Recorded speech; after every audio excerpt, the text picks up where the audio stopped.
వివరాలు చూద్దాం. BRS Jangaon MLA Palla Rajeshwar రెడ్డికి చెందిన గాయత్రి ఎడ్యుకేషనల్ సొసైటీపై పోలీసులు కేసు నమోదు చేశారు.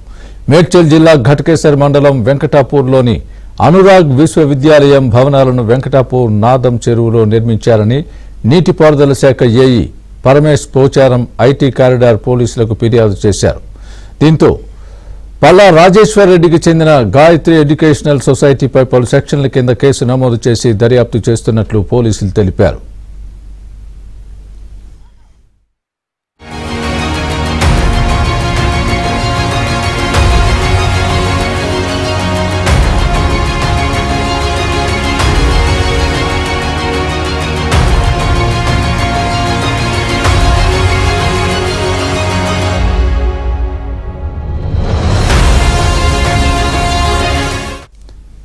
ఇదే అంశానికి సంబంధించి పూర్తి అప్డేట్ మా ప్రతినిధి నుమాన్ అడిగి తెలుసుకుందాం. నుమాన్, చెప్పండి, అనురాగ్ యూనివర్సిటీకి సంబంధించి కూడా చెరువులో భవనాలను కట్టినట్టుగా వస్తోంది బ్రేకింగ్ న్యూస్. దీనికి సంబంధించి హైడ్రా ఎలాంటి చర్యలకు ఉపక్రమించే అవకాశం ఉంది?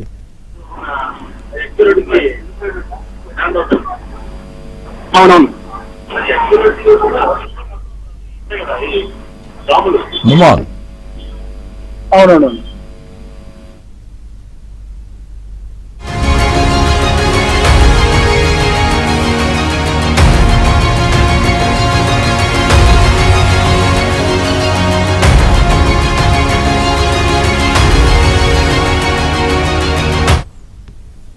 అనురాగ్ యూనివర్సిటీకి సంబంధించి ఏదైతే చెరువులో కట్టడాలు కట్టారని చెప్పి ఇరిగేషన్ అధికారులు చెబుతున్నారు, దానికి సంబంధించి పూర్తి అప్డేట్ మా ప్రతినిధి నుమాన్ అడిగి తెలుసుకుందాం. నుమాన్, చెప్పండి, ఏంటి అనురాగ్ యూనివర్సిటీ కూడా చెరువులోనే కట్టడం జరిగిందా? ఆ కట్టడాలకు సంబంధించి హైడ్రా చర్యలకు ఉపక్రమించే అవకాశం ఏ మేరకు ఉంది?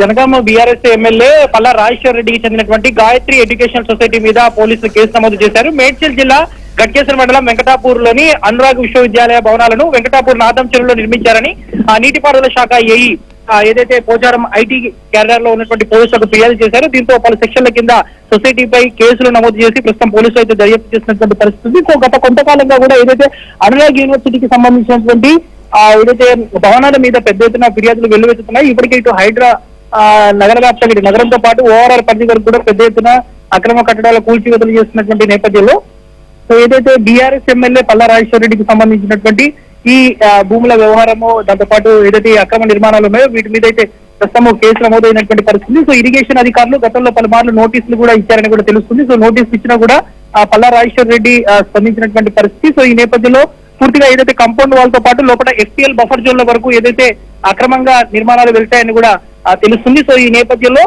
అక్కడ స్థానికంగా ఉన్నటువంటి ఇరిగేషన్ అధికారులు ఏదైతే పోలీసులకి ఫిర్యాదు చేసినటువంటి పరిస్థితి. ఈ నేపథ్యంలో ఏదైతే ఇప్పటికే హైడ్రా కూడా పల్లా రాజేశ్వర రెడ్డికి సంబంధించినటువంటి అక్రమ నిర్మాణాలు ఏవైతే ఈ చెరువులో వెలిసినటువంటి నిర్మాణాలు ఏవైతే ఉన్నాయో, సో వెంకటాపూర్ నాదం చెరువులో వెలిసినటువంటి నిర్మాణాల మీద చర్యలు తీసుకోవడానికి సిద్ధమవుతున్నట్లు తెలుస్తుంది. సో త్వరలోనే వీటి కూల్చివేత కూడా చేసేటటువంటి అవకాశం ఉంది. సో ఇప్పటికే మనము చూస్తున్నాము, ఇటు హైదరాబాద్ తో పాటు హైదరాబాద్ నగర శివారులో ఉన్నటువంటి ప్రాంతాలు ఏవైతే ఉన్నాయో అన్ని ప్రాంతాల్లో కూడా ఏదైతే చెరువులో నిర్మించినటువంటి అక్రమ నిర్మాణాల మీద ఇటు హైడ్రా ఉక్కుపాతం మోపుతుంది. సో అందులో భాగంగానే ఏదైతే ఇప్పుడు హైడ్రాకు ఫిర్యాదులు వస్తున్నాయి, దాంతో పాటు ఇక్కడ స్థానికంగా ఉన్నటువంటి ఇరిగేషన్ అధికారులు, మున్సిపల్, దాంతో పాటు ఏదైతే రెవెన్యూ అధికారుల దగ్గర నుంచి కూడా సమాచారం తీసుకుంటున్నారు. ఈ నేపథ్యంలో బీఆర్ఎస్ ఎమ్మెల్యే పల్లా రాజేశ్వర్ రెడ్డికి సంబంధించినటువంటి ఈ కాలేజ్ భవనాలను కూల్చివేసేటటువంటి అవకాశం అయితే ఉందని చెప్పొచ్చు. Swami, right, thanks for the update Numan.